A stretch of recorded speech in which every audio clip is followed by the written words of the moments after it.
तो व्यंजनावृत्ति की स्थापना, एक बार तो सीधा सीधा ही पूछा गया था 2019 में कि व्यंजनावृत्ति की स्थापना यानी व्यंजना की स्थापना कौन से उल्लास में की गई है।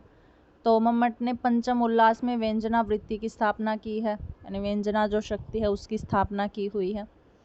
तो ये कह रहे हैं ध्वनि के जितने भी भेद हैं उनकी प्रतीति केवल व्यंजना के द्वारा ही हो सकती है। अब ध्वनि के भेदों में हम पढ़ते हैं 3 प्रकार के ध्वनि भेद, एक वस्तु ध्वनि पढ़ते हैं, एक रस ध्वनि पढ़ते हैं और एक अलंकार ध्वनि पढ़ते हैं। तो इनका कहना यही है कि ध्वनि के जितने भी भेद हैं उनकी प्रतीति अगर किसी भी तरीके से होती है तो वो केवल व्यंजना के माध्यम से होती है। अर्थात रस ध्वनि होती है तो रसों की अगर अच्छी प्रकार से प्रतीति करवानी होती है तब भी व्यंजना कार्य करती है, व्यंजना शक्ति ही कार्य करती है। जब अलंकार की प्रतीति करवानी होती है तब भी व्यंजना शक्ति कार्य करती है। और जब वस्तु की प्रतीति करवानी होती है, वस्तु ध्वनि की प्रतीति करवानी होती है, तब भी व्यंजना के द्वारा ही उसकी प्रसिद्धि की जाती है या व्यंजना के द्वारा ही उसकी प्रतीति करवाई जाती है। इसी दृष्टि से ध्वनि के 2 भेद हो जाते हैं। मतलब वैसे तो ध्वनि के 3 भेद दर्शाए हैं, तो न्यालोक में जब हम पढ़ते हैं वस्तु ध्वनि, रस ध्वनि और अलंकार ध्वनि इस प्रकार से, और सबसे ज़्यादा ध्वनि अगर हमने देखी थी तो वो रसों में मिलती है, यानी रस ध्वनि होता है सबसे महत्वपूर्ण। लेकिन अगर व्यंजना की दृष्टि से देखा जाए तो ध्वनि के 2 भेद होते हैं, एक वाच्यता सह ध्वनि होता है और एक वाच्यता असह ध्वनि होता है। अब वाच्यता सह के भी 2 भेद होते हैं, एक विचित्र और एक अविचित्र वाच्यता सह, ये 2 प्रकार के होते हैं। कह रहे विचित्र के अंतर्गत अलंकार ध्वनि आती है और अविचित्र के अंतर्गत वस्तु ध्वनि आती है। यानी वहीं भेद आने फिर से शुरू हो गए जो ध्वनि के हमने पहले पढ़े थे, अलंकार ध्वनि, वस्तु ध्वनि और रस ध्वनि। रस ध्वनि सबसे महत्वपूर्ण है तो वो वाच्यता असह के अंतर्गत आ जाएगी, लेकिन बल्कि यहाँ पर वाच्यता सह के दिखा रखा है। तो वाच्यता सह 2 भेदों में बंटती है, एक विचित्र वाच्यता सह होता है और एक अविचित्र वाच्यता सह है। विचित्र वाच्यता सह के अंतर्गत अलंकार ध्वनि आती है, अर्थात जिन अलंकारों में ध्वनि पाई जाती है या जिन अलंकार ध्वनि की प्रतीति व्यंजना के द्वारा की जाती है वो विचित्र के अंतर्गत आती है। और अविचित्र के अंतर्गत आती है वस्तु ध्वनि, अर्थात जिस वस्तु ध्वनि की प्रतीति व्यंजना के द्वारा या व्यंजना की सहायता से प्रसिद्ध की जाती है, व्यंजना की सहायता से प्रतीत करवाई जाती है, तो वो जो ध्वनि होती है वो वस्तु ध्वनि होती है और वो अविचित्र के अंतर्गत आती है। ये हो गए वाच्यता सह के भेद। आगे दे रहे हैं वाच्यता असह। ये कह रहे वाच्यता असह के अंतर्गत केवल मात्र रस ध्वनि आती है, क्योंकि 2 ध्वनियों का वर्णन तो ऊपर हो चुका है, अलंकार और वस्तु ध्वनि का, और तीसरा भेद केवल मात्र रस ध्वनि बचता है। और रस ध्वनि ही सबसे महत्वपूर्ण होती है, अर्थात रसों में ही सबसे ज़्यादा ध्वनि यानी व्यंग्य पाया जाता है और उस व्यंग्य की प्रतीति करवाने के लिए व्यंजना शक्ति कार्य करती है, इसलिए व्यंजना की प्रसिद्धि इस उल्लास में की गई है। तो कह रहे हैं कि वाच्यता असह के अंतर्गत केवल मात्र रस ध्वनि आती है। इन सभी की प्रतीति व्यंजना के द्वारा ही करवाई जाती है, चाहे अलंकार ध्वनि हो, चाहे वस्तु ध्वनि हो, चाहे रस ध्वनि हो। ये अपने आप में अपने आप को प्रतीत नहीं करवा सकते हैं, ये अपने आप को प्रतीत करवाने के लिए किसी दूसरी शक्ति की सहायता लेते हैं, और वो शक्ति कौन सी होती है? व्यंजना शक्ति होती है। अर्थात इन तीनों की जो प्रसिद्धि होती है, तीनों की जो प्रतीति होती है वो व्यंजना के द्वारा ही स्थापित की गई है। इसलिए तीनों शक्तियों में सबसे महत्वपूर्ण जो शक्ति होती है वो कौन सी है? व्यंजना शक्ति होती है। इसके अलावा लक्षणा मूला ध्वनि में व्यंजना का होना अनिवार्य होता है। देखो हमने व्यंजना के भेद पढ़े थे, 2 भेद थे, एक अभिधा मूला था और एक लक्षणा मूला था। अभिधा मूला में अभिधा सम्यक रूप से कही जाती है और लक्षणा मूला में लक्षणा को साक्षात रूप से, मतलब लक्षणा के अंतर्गत ही व्यंग्य पाया जाता है। जब लक्षणा के अंतर्गत व्यंग्य पाया ही जाता है तो सीधी सी बात है कि व्यंग्य पाया जाए वहाँ पर तो व्यंजना होती ही है। तो इसलिए कह रहे कि लक्षणा मूला ध्वनि में व्यंजना का होना अनिवार्य होता है। जहाँ कहीं भी जिस भी काव्य में अगर लक्षणा मूला ध्वनि होती है वहाँ पर व्यंजना शक्ति अनिवार्य रूप से मिलती है। अभिधा मूला ध्वनि के शब्द शक्ति उत्थ, अर्थ शक्ति उत्थ और उभय शक्ति उत्थ में व्यंजना पाई जाती है। हमने पढ़े थे ये भेद भी जब हमने ध्वन्यालोक पढ़ा था कि अभिधा मूला ध्वनि के 2 भेद पढ़े थे, संक्रमित और अत्यंत तिरस्कृत, इस प्रकार से, और उसके भी फिर आगे 3 भेद पढ़े थे, शब्द शक्ति, अर्थ शक्ति या उभय शक्ति, इस प्रकार से। तो ये कह रही कि अभिधा मूला में और अभिधा मूला जो ध्वनि के अंतर्गत शब्द शक्ति आती है, अर्थ शक्ति आती है और उभय शक्ति आती है, वहाँ पर भी व्यंजना होती है। अर्थात व्यंजना के पहली बात तो यहाँ पर व्यंजना मूल रूप से मिलेगी क्योंकि व्यंजना का ही भेद अभिधा मूला है। लक्षणा मूला और अभिधा मूला दोनों ही व्यंजना के भेद हैं, तो व्यंजना शक्ति तो यहाँ पर मिलती ही है, सीधी सी बात। लेकिन अभिधा मूला ध्वनि के जो उसके अंतर्गत जो 3 भेद आते हैं, शब्द शक्ति, अर्थ शक्ति और उभय शक्ति, ये तीनों के तीनों जो भेद हैं वो भी अपनी प्रतीति स्वयं से नहीं करवा सकते हैं। इनको भी अपनी प्रतीति करवाने के लिए व्यंजना शक्ति की सहायता की आवश्यकता होती है। इसलिए इन तीनों भेदों को प्रतीत करवाने के लिए व्यंजना शक्ति आवश्यक है। तो व्यंजना शक्ति सबसे महत्वपूर्ण हो जाती है। आगे कहा अभिहितान्वयवाद में व्यंजना शक्ति होती है। देखो अभिहितान्वयवाद वाले मत कौन सा है? कुमारिल भट्ट जिस मत को मानते हैं, क्योंकि कुमारिल भट्ट का ही मत है अभिहितान्वयवाद। इनका क्या मानना है? इनका ये मानना है कि अभिधा, लक्षणा और व्यंजना 3 शक्तियाँ तो होती हैं काव्य में, लेकिन इनसे अलग एक शक्ति तात्पर्य नाम की और शक्ति होती है। अर्थात जो तात्पर्यार्थ शक्ति होती है वो भी इन 3 शक्तियों से अलग होती है। जैसे कुछ का क्या मानना है? कुछ लोग ऐसा मानते हैं कि जो तात्पर्य युक्त जो वचन होते हैं या जिनका सीधा सीधा संबंध होता है, सीधा सीधा सार्थक अर्थ निकलता है, वो सारे के सारे जो वाक्य हैं वो अभिधा के द्वारा कह दिए जाते हैं। और इससे अलग अगर हम मुख्यार्थ को छोड़ करके किसी अन्य की प्रतीति करवा रहे हैं तो वो लक्षणा कह देती है। और उसके बाद भी क्यों उसको, मतलब कि ऐसा प्रयोजन को बताने के लिए कि क्यों हमने मुख्यार्थ का बाध किया और अन्य अर्थ की प्रतीति करवाई, इसका प्रयोजन बताने के लिए व्यंजना शक्ति कार्य कर देती है। कुछ का यही मानना है कि तीनों ही शक्तियाँ काफ़ी होती हैं, लेकिन कुछ अनुयायियों का ऐसा मानना है कि एक तात्पर्यार्थ नाम की शक्ति अलग से होती है। अर्थात जो भी हम वाक्य बोलते हैं वो पहले हम सोचते हैं कि इसका तात्पर्य क्या है। जो हम अगले को ये बात कहने जा रहे हैं, कुछ भी वस्तु कहने जा रहे हैं, कुछ बात कहने जा रहे हैं, कोई गुण रूपी, क्रिया रूपी किसी बात को लेकर के भी कोई भी कार्य करने जा रहे हैं, पहले हम उसका तात्पर्य सोचते हैं, फिर हम अगले को बोलते हैं। लेकिन कुछ का कहना है कि पहले हम ऐसा नहीं करते हैं, हम बात को बोल देते हैं और बात ऐसी ही होती है, बात निकलती ही ऐसी है जो तात्पर्य से युक्त होती है, इसलिए सोचने की कोई आवश्यकता ही नहीं है। तो ऐसा सोचने वाले तात्पर्यार्थ शक्ति को नहीं मानते हैं। और जो ऐसा सोचते हैं कि जो बात हम बोलते हैं उससे पहले उसमें कुछ तात्पर्य छिपा होता है, जो हमें पहले पता होना चाहिए कि इस बात का तात्पर्य क्या है, फिर ही हम उस बात को बोलते हैं।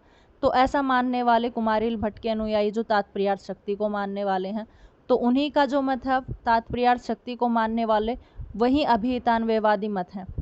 तो अभिहितान्वयवादी जो मत होता है उसमें भी व्यंजना शक्ति होती है। अर्थात सीधा सीधा देखें तो जो तात्पर्यार्थ शक्ति को मानने वाले हैं, तो इनका कहना कि जब तात्पर्यार्थ शक्ति का प्रयोग करते हैं या कुछ मनुष्य इसका प्रयोग करते हैं तो वो भी व्यंजना की सहायता से ही किया जाता है। अर्थात कोई भी बात का जब तात्पर्य निकालना होता है तो उसकी सहायता भी व्यंजना शक्ति के द्वारा ही पूर्ण होती है।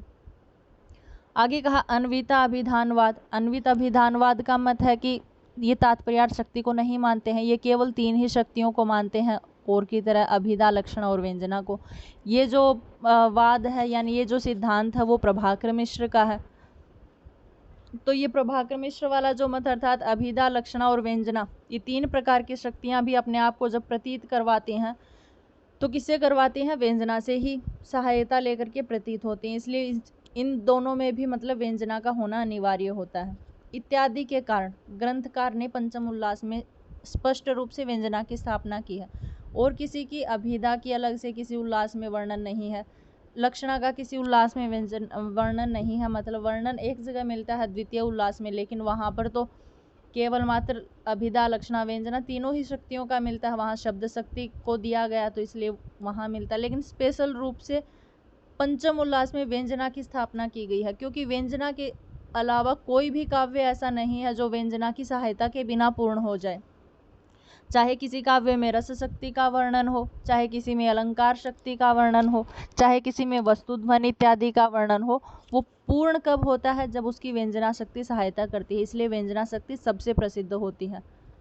आगे कहा कि कोई लक्षणामूला ध्वनि रूपी जो काव्य हो, अर्थात जिस काव्य में जिस पद्य में लक्षणामूला को अपनाया गया है, या चाहे अभिधामूला को अपनाया गया हो या अभिधामूला के किसी भेद को अपनाया गया हो, किसी भी काव्य में अगर ये प्रयोग हुए हैं तो ये भी लक्षणा जो अर्थात व्यंजना जो शक्ति होती है, इसके बिना ये परिपूर्ण नहीं होते हैं। इसीलिए सभी शब्द शक्तियों में से व्यंजना जो शक्ति है वो सबसे अत्यंत महत्वपूर्ण है।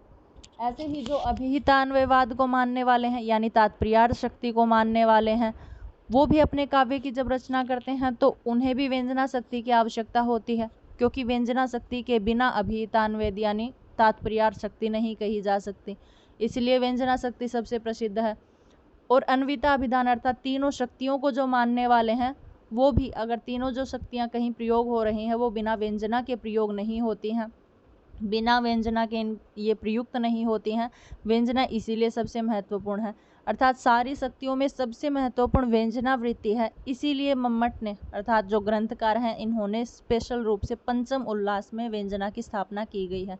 इसीलिए पंचम उल्लास का नाम भी यही रखा गया है कि व्यंजना वृत्ति नाम पंचमो उल्लास है। तो ये व्यंजना शक्ति थी। आगे जब हम पढ़ते हैं नवे उल्लास में शब्दालंकार और कुछ अर्थालंकार हमारे लगे हुए हैं नेट में, सारे तो नहीं हैं लेकिन कुछ अलंकार लगे हुए हैं। तो देखो मम्मट देखा जाए तो 61 अलंकारों को मानते हैं। कोई आचार्य कितने ही अलंकारों का वर्णन करता है अपने काव्य में, किसी ने कितने अलंकारों का वर्णन किया, लेकिन यहाँ बात मम्मट की है तो मम्मट ने 61 अलंकारों को ही मानते हैं, जिसमें से 5 अलंकार ऐसे हैं जो शब्दालंकार हैं और 67 अलंकारों को मानते हैं। 67 में से 5-6 अलंकार ऐसे हैं जो शब्दालंकार हैं, केवल मात्र जिनकी शब्द से महत्ता दर्शाई जाती है। जैसे यमक अलंकार है, यमक में बार बार वही शब्द पूरा पद वहीं रिपीट होता है। अनुप्रास अलंकार में क्या होता है कि बार बार एक एक वर्ण रिपीट होता है, इसलिए वर्णों की महत्ता यानी शब्दों की ही महत्ता है। इसी प्रकार से 3-4 अलंकार और ऐसे हैं जिनमें केवल मात्र शब्दों की प्रधानता देखी जाती है, तो वो शब्दालंकार होते हैं। और 61 अलंकार इन्होंने ऐसे दिए हैं जो अर्थालंकार होते हैं, अर्थात जिसमें शब्दों की प्रधानता को न देख करके केवल मात्र अर्थों की प्रधानता को ध्यान में दिया जाता है। जैसे हम अगर साम्यता का बोध करवा रहे हैं, समानता को प्रदर्शित कर रहे हैं, तो उपमा अलंकार हो जाता है। अगर हम किसी उपमान की जगह उपमेय को और भी अतिरेक बढ़ा देते हैं, यानी बढ़ा चढ़ा के बोलते हैं, वहाँ व्यतिरेक अलंकार हो जाएगा। तो इस प्रकार से हम अर्थों में से अलंकार निकालते हैं। तो अर्थालंकार यहाँ पर 61 है और शब्दालंकार 6 हैं, तो टोटल मिलाकर के 67 अलंकार हैं। इसलिए मम्मट 67 अलंकारों का वर्णन करते हैं। नवा जो उल्लास है उसमें केवल मात्र शब्दालंकार है, शब्दों की प्रतीति से दिखने वाले अलंकार हैं। और जो 10वां उल्लास है उसमें पूर्ण रूप से अर्थालंकारों का बोध किया गया है। तो शब्दालंकार है, सबसे पहले है वक्रोक्ति अलंकार। वक्रोक्ति अलंकार का मतलब क्या होता है? वक्रोक्ति का मतलब होता है एक बात है जो सीधे सीधे तरीके से कोई मनुष्य कह रहा है, लेकिन उसका बोलने का ढंग या उसी बात में एक ही शब्द के कहीं 2 अर्थ निकल रहे हों, तो मतलब उसी तरीके से उसके बोलने के ढंग से या श्लेष अलंकार से उसकी बात कहीं अन्य अर्थ में प्रतीत हो रही है, उसको वक्रोक्ति कहते हैं। इनका लक्षण क्या है? तो कह रहे हैं यद उत्तम अन्यथा वाक्य अन्यथा अन्येन प्रयोज्यते। मतलब कोई वक्ता है जो अपने वाक्य को कह रहा है, लेकिन वो वाक्य अन्यथा अन्येन प्रयोज्यते, किसी दूसरे अर्थ में जाकर के प्रयुक्त हो जाता है। मतलब किसी वक्ता ने कोई वाक्य कहा, लेकिन उसने इस प्रकार का वाक्य कहा कि वो जो वाक्य कह रहा है उसका वो अर्थ नहीं है, वो वाक्य किसी अन्य में जाकर के ही योजित हो रहा है, या तो श्लेषेण या तो श्लेषता के कारण। मतलब श्लेष क्या होता है कि एक ही शब्द में 2 अर्थ चिपके रहते हैं, कि उसने ऐसा शब्द प्रयोग किया कि उसका अर्थ 2 प्रकार का होता है, तो जो कह रहा है वो अर्थ न निकाल करके उसका दूसरा अर्थ निकल रहा है। या काकु वक्रोक्ति होती है। काकु मतलब अपने गले से कुछ इस प्रकार की बात कह रहा है कि जो बात कह रहा है वो न मान करके किसी दूसरे अर्थ में जा रही है।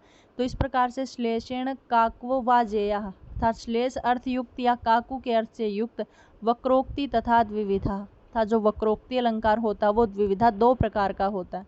तो वक्रोक्ति का सीधा सीधा मतलब क्या है कि वक्ता के द्वारा जो कहा गया वाक्य है वो किसी दूसरे अर्थ में प्रयुक्त हो रहा है, या तो श्लेष के कारण या काकु वक्रोक्ति के कारण। इस प्रकार से जो वक्रोक्ति होती है वो द्विधा अर्थात 2 प्रकार की होती है, एक श्लेष वक्रोक्ति, एक काकु वक्रोक्ति।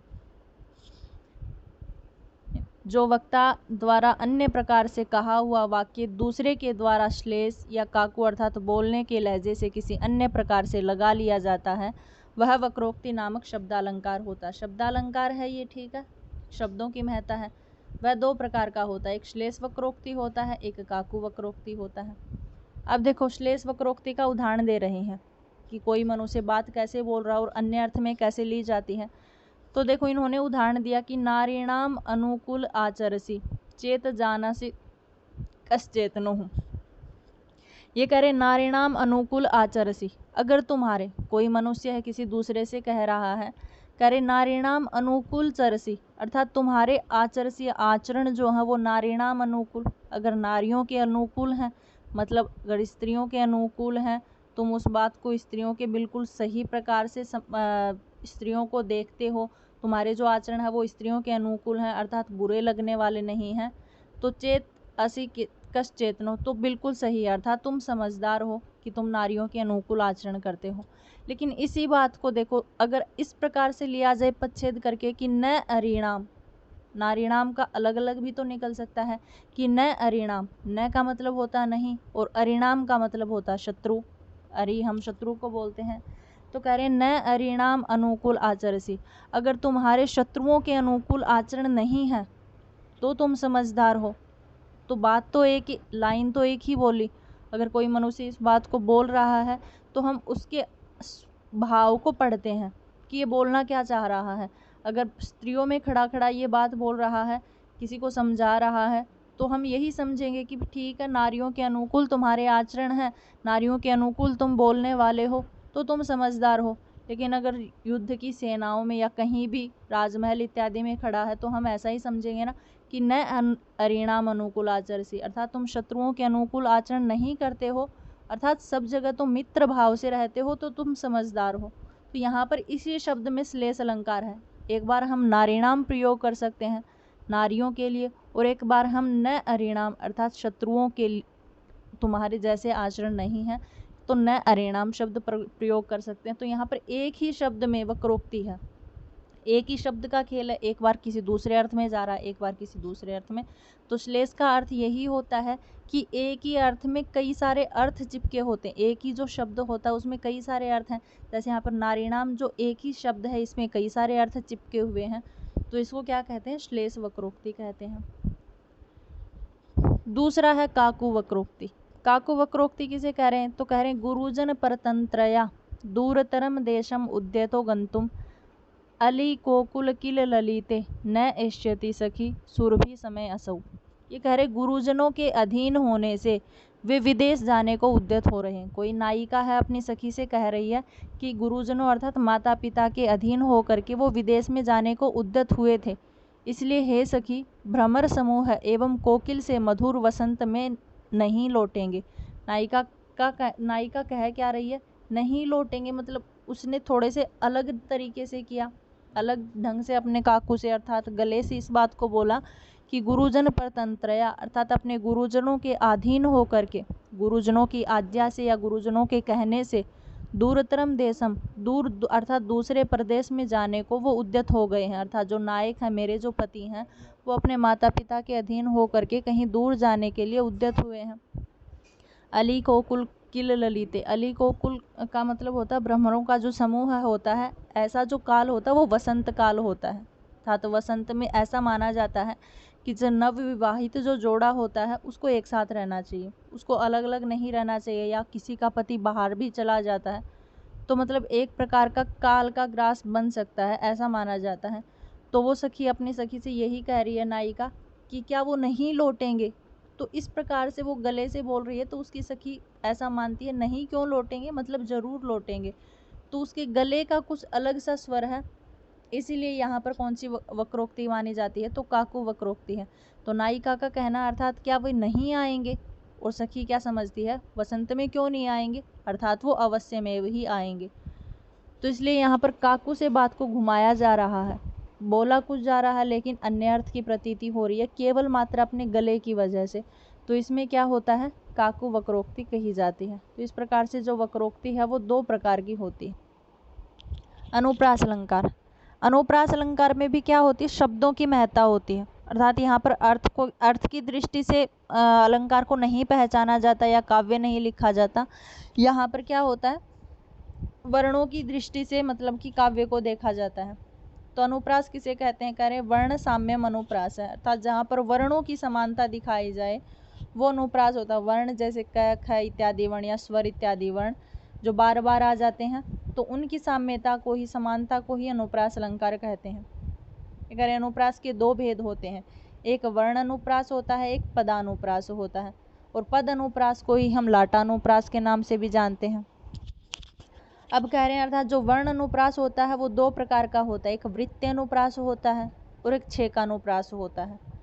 वृत्तीय अनुप्रास कैसा है, तो कह रहे हैं एकस्य अपि असकृत प्रह, अर्थात एक वर्ण का अनेक बार आ जाना, सकृत प्रह अर्थात अनेक बार बार एक ही वर्ण का आ जाना, वृत्ति साम्यता होने की वजह से उसको वृत्तीय अनुप्रास कहा जाता है। कोई भी एक वर्ण है जो बार बार उसी वर्ण का प्रयोग हो रहा है, अनेक बार उसी वर्ण का प्रयोग हो रहा है, ये नहीं है कि एक ही वर्ण है, कोई भी हो सकता है वर्ण, ऐसा नहीं कि स्वर वर्ण है या व्यंजन वर्ण है, इसमें ये कोई बात नहीं है। इनका यही कहना कि एक वर्ण है जो बार बार आ रहा है, उसी की आवृत्ति को या उसी की आवृत्ति साम्य को वृत्तीय अनुप्रास कहा जाता है।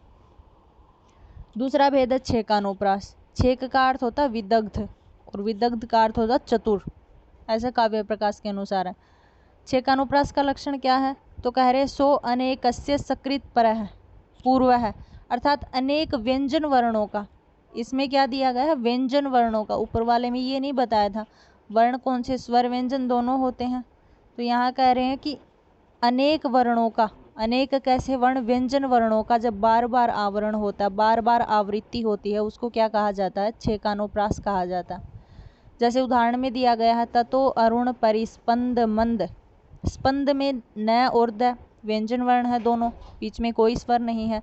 आगे मंद में भी फिर ऐसा ही होता है, न और द, तो यहाँ पर बार बार आवृत्ति हो रही है दोनों की। तो कह रहे ततो अरुण परिस्पंद मंदीकृत वपुः शशि दध्रे काम परीक्षाम कामिनी गंड पांडुताम। तो यहाँ पे गंड शब्द में न और ड की आवृत्ति बिल्कुल अगले वाले शब्द में वैसे की वैसे हो रही है, तो दोनों ही व्यंजन वर्ण है।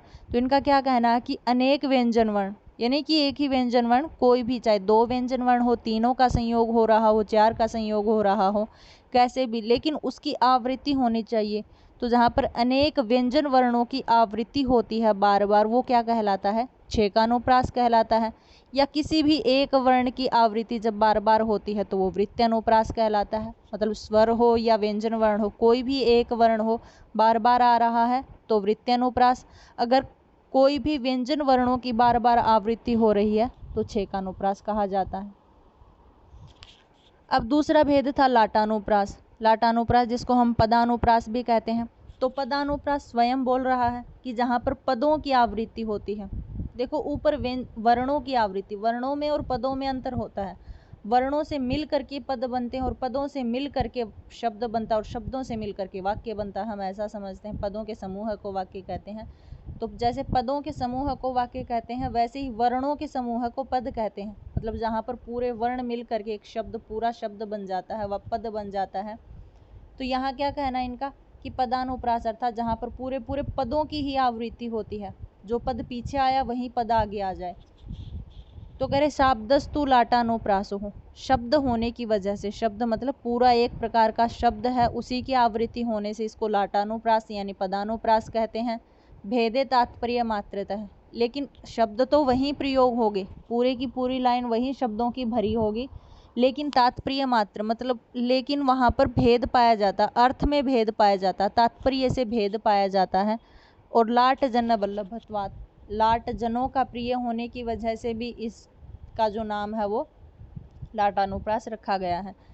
जैसे उदाहरण क्या है, यस्य न सविधे दयिता दव दहन स्तुति तुहीन दिधि तस्य। और दूसरी लाइन में भी यही है, यस्य च सविधे दयिता दव दहन तुहीन दिधि तस्य। देखो ये पूरे के यस्य का यस्य ही प्रयोग हुआ है, सविधे का सविधे, दयिता का दयिता, मतलब पूरे पूरे शब्द रिपीट हो रहे हैं, शब्दों की प्रधानता देखी जा रही है। पूरी की दोनों लाइन एक जैसी हैं, केवल मात्र तात्पर्य का भेद कहाँ है, ऊपर वाले लाइन में न आ गया है और नीचे वाली लाइन में च आ गया है। इनका क्या कहना है कि यस्य न सविधे दयिता, अर्थात जिसके पास अपनी दयिता यानी प्रियतमा नहीं है। दव दहन तुहिन अर्थात वो होता है जो बर्फ होती है, बर्फ के गोले या चंद्रमा इत्यादि होते हैं, वो शीतल होते हुए भी दव दहन मतलब उसे जलते हुए भी दिखाई देते हैं। और आगे कहा यस्य च सविधे दयिता, और जिसके पास उसकी पत्नी है मतलब जिसके पास उसकी प्रियतमा है। दव दहन तुहिन मतलब जलता हुआ सूरज भी उसको ठंडक ही देता है यानी शीतलता प्रदान करता है। तो दोनों लाइनों में अंतर है। एक कह रहा है कि जिसके पास उसकी प्रियतमा नहीं है उसको ठंडी चीज़ें भी गर्म ही लगती हैं, और जिसके पास उसकी प्रियतमा है उससे चाहे सूरज भी हो वो भी शीतल ही लगता है।